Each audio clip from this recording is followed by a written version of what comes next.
So someone has asked a question, which I think is a good question. What is self-love?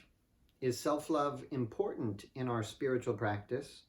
And how do we practice self-love without interfering with our love for the divine? And so I'll give a very short answer for each of these, and then I'll give a more elaborate answer afterward. So what is self-love?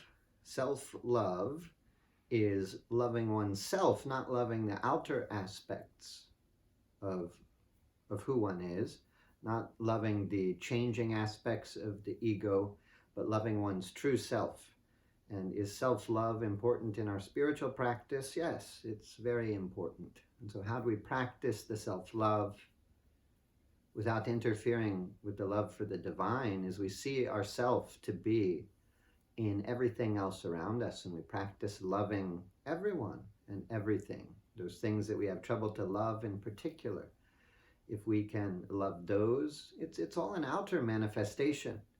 If even a personality, a physical appearance, and the people around us, and the situations around us that we don't like, if we can have love and compassion for all of that, we'll be practicing the self-love in a way that won't interfere with our devotional practice. And this is a very good question. But first we have to understand what even is love. There's different types of love. Most people, when they think of the word love, at least in the West, they think of romantic love. And this is really more like lust, desire to be close to somebody. This is not really true love, because there's a lot of other emotions stuck in there. People get angry at their partner, they become jealous. And people don't become jealous out of love, it's fear. True love is always accepting, it's always loving, it's always giving. It doesn't need anything in return. It doesn't care if someone stays or goes. It doesn't care if someone likes them or dislikes them. It just loves and accepts. So first we need to understand what even is this true love. Because people will say, I'm angry at you because I love you. I insult you because I love you. I hit you because I love you. But no, it's not like that. Love is just overflowing love, appreciation, acceptance. But then self-love, people are doing a lot of things now, saying, okay, this is for self-love that I do this. In the New Age traditions, there's a big emphasis in the traditions of society as a whole now. There's a big emphasis on self-love, and they say, I'm going to shut people out of my life, self-love, because then I'll love myself. I don't love myself by having these bad people around me. It's as if they try to put the hatred onto the other people, to put the other people down in an attempt to try to build themselves up. This is just insecurity. This kind of thing increases one's hatred for themselves. Ultimately, when you put other people down, you'll feel guilty, you'll feel bad, and so you're not increasing a sense of love. We get so stuck in the outer aspect of our personality, and we think that's who we are, and we become so bound. We've got to rise above that. But to be able to do so, we might have to do some good deeds. If you hate yourself because you're guilty that you treated people badly, because you put them down, you might have to build people up in order to forgive yourself, and then to come to a place where you can love yourself. It's very realistic, but then there's a lot of very false people associate with the physical body. They say, I hate my appearance. I hate the way I look, so I'm going to put on this makeup. I'm going to work real hard and get this promotion, so I'll impress my parents and I'll impress my friends and my co-workers, and then I can love myself. I'll get this new pair of clothing, and then it will flatter my body and I'll look beautiful. Or I'll post an image on my social media without any clothing, and if I get some compliments, then I can love myself. But really, this doesn't increase true self-love, because it's reliant upon the external support. And if people are saying, oh, this is good what you're doing, you'll feel good. If they say it's bad, you'll feel bad. And so with things like this, we can go against the current to teach ourselves to practice true self-love. We could stop wearing the makeup. We could stop wearing the fashionable clothing. You could go to the secondhand store and buy all the fashions that are out of style, the bad looking clothing. If you have some nice clothing, you could put a rip in it. I didn't mean to put a rip in it. I set myself on fire accidentally. I was doing the fire ceremony, set myself on fire. But I don't care. I wear it anyway, Like I'm not like, oh, I need the nicest, cleanest, fresh dhoti to wear so people will love me and I can love myself. I feel just fine, how I am, and I feel like society is so wasteful. I don't want a new dhoti. I'm sure some people will watch this video and say, oh my God, Swamiji is walking around in dhoti with hole in it. We need to buy him some dhotis and send it. But please don't. The society is too wasteful. If I had more time, I'd be sewing a patch on this thing. We need to use things. This is still perfectly good to use, perfectly beautiful to me, and even more beautiful because it's been touched and blessed by the Agni. So I have no worries there. But if you're always worried about, how to fashion the hair and how to make the hair smell clean and put all these chemicals and natural organic chemicals and all this kind of thing, don't worry about that. Do things for your health if it helps. If you're getting dandruff in your hair, then put some things to help with the dry scalp. If you're just worried about how it appears and how people will think you're smelling, don't worry. Go around without deodorant. Smell in your natural way. Go around without the latest fashions. Just wear some simple, plain clothing, very plain clothing.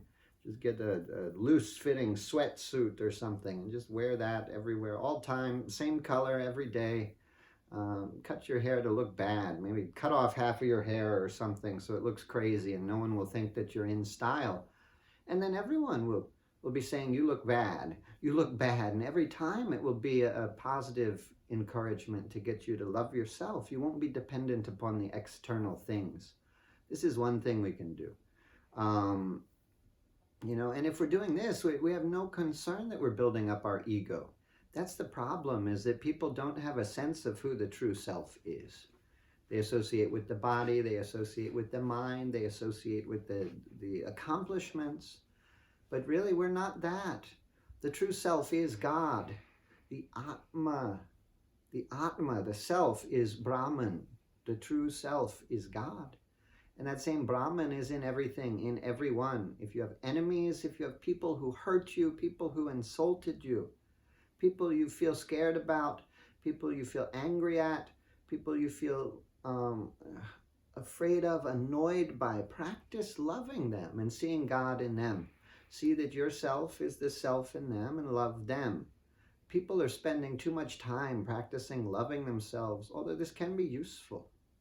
This can be useful. I'll get sidetracked just a little bit here. If you say, I'm ugly, so I can't love myself, I'm not smart enough, I can't love myself, then look in the mirror and look and say, I am smart, I am beautiful, I love you. I love you. Look in the mirror and say it repeatedly and smile and try to feel it. If you practice smiling, you may not feel happy at first. It may feel so fake, it's forced. You think you're like a person from California just doing the outward, I'm so happy, I am so happy. I don't mean to make fun. There's very great people in California, but it's a very superficial culture there as well sometimes. Very materialistic, very outwardly focused. I'm so happy.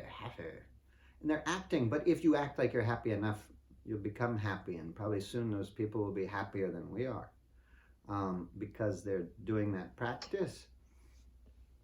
You just smile, feel it, and say, I love you. You are beautiful. I love you. You're intelligent. I love you. You're successful. Even if you're not successful, you can come to believe it. And, who's to say if you're successful or not successful? Your parents may want you to be a doctor, but you can be anything you want. You can be a good cashier at the 7-Eleven or whatever store, the Walmart, the McDonald's, whatever. I'm successful. I'm a great cashier. I take the money of everybody very well. I put it in the drawer. I count it, and the balance is good most of the time. I'm very successful. You can do whatever you want in life, If you don't like your job, do a different job, just for fun, Who cares what people think? We've got to practice not caring too much what people think. But then, with other people, we got to practice loving them too. So a lot of people are walking around with a lot of resentment, anger toward their family, The mother and the father, the first teacher, they're our guru. The God has put us with them to teach us, to challenge us, to make it harder for us to love ourselves. A lot of people say, it's too hard, I'll stop talking to them. Or they get angry at people. This person betrayed me, this person lied to me, and they keep that anger and resentment for years. And so give it up. A lot of people are walking around with a lot of trauma, and it's no wonder they don't love themselves. It's a height of egoism to say, okay, I'm scared of these people. I feel shocked and upset when these things are going on. You've got to step out of that sort of consciousness and just practice love, practice being at peace. Don't let the things of the world frighten you. It's all God. It's all the blessing of God. And you've just got to practice yourself, recondition your mind to respond differently. Feel happy, feel peaceful, and feel genuine love. If there's resentment, we can always use the practice. I love you, I forgive you. Take a picture. My guru taught this practice. It's so powerful, so beautiful. Take the photo of the person that you feel the anger toward and look at it and hold a flower to your heart, or it could be a pinch of rice or some blades of grass or leaves or something. I love you, I forgive you, and offer it to the photo. Try to feel it. Try to feel it as you say it and practice that and transform that hate.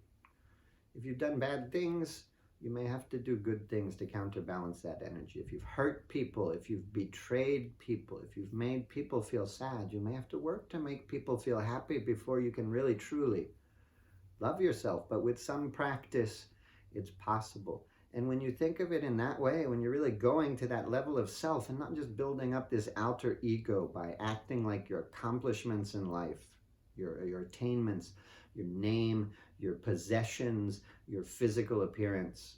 If you're acting like those things are going to make you love yourself, then this is just outer, this is egoism. But if it's really about your character and really about seeing that part of yourself that's also within everyone else, really, the easiest way for people to practice is just practice loving everyone else. If you can get yourself to love everybody else, every situation, every moment of life, and say, okay, this is challenging, this is even painful, but this is God's blessing to me in this moment, and you feel appreciation and acceptance and you don't resist it, then if you can really love every experience and every person you ever encounter, you're going to be loving yourself as well. For most people, it's easiest to practice this way. If there's specific obstacles, sure, you can practice in a different way. If you're too worried about how people think of you, you put yourself down because you're not beautiful enough, then go out wearing the ugly clothes. And then when you're at home, just sit in the mirror and say, I love you, you're beautiful. I love you, you're beautiful. I love you, you're beautiful. Repeatedly. Do it 2 or 5 minutes every day, and you start to recondition the subconscious mind. You start to feel good about yourself. You can't love the impermanent changing aspects of yourself. Even if you get to a place where you put on some makeup, you have a few surgeries, you get the nicest clothes and keep changing them every month as they go out of style.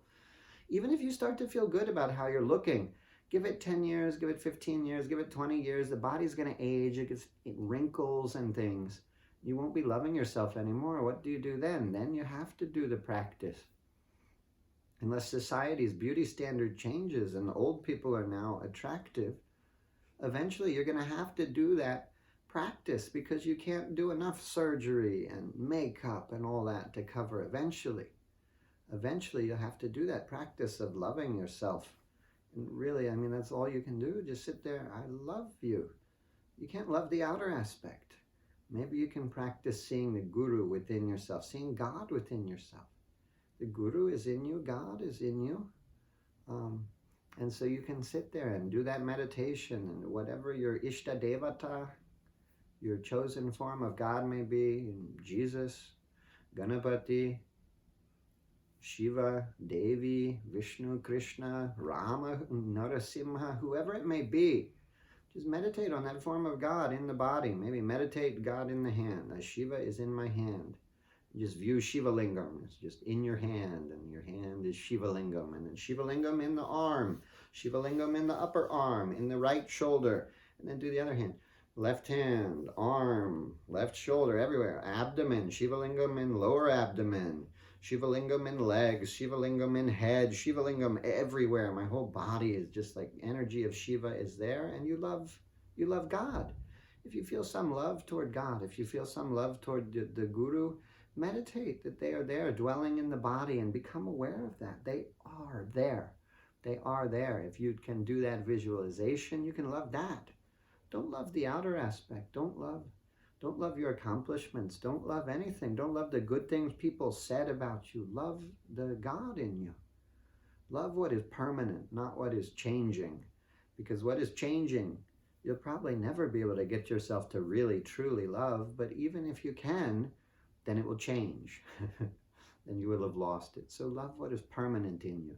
If you can see the Atma, the true self, that's great. You'll love yourself with no problem. If you're not seeing it in your meditations, keep practicing. And meanwhile, you can do the visualization. God is there. I love God. And then just recondition yourself. I love myself. I love everybody. Forgive everyone around you. Love everyone around you. There's no need to be afraid.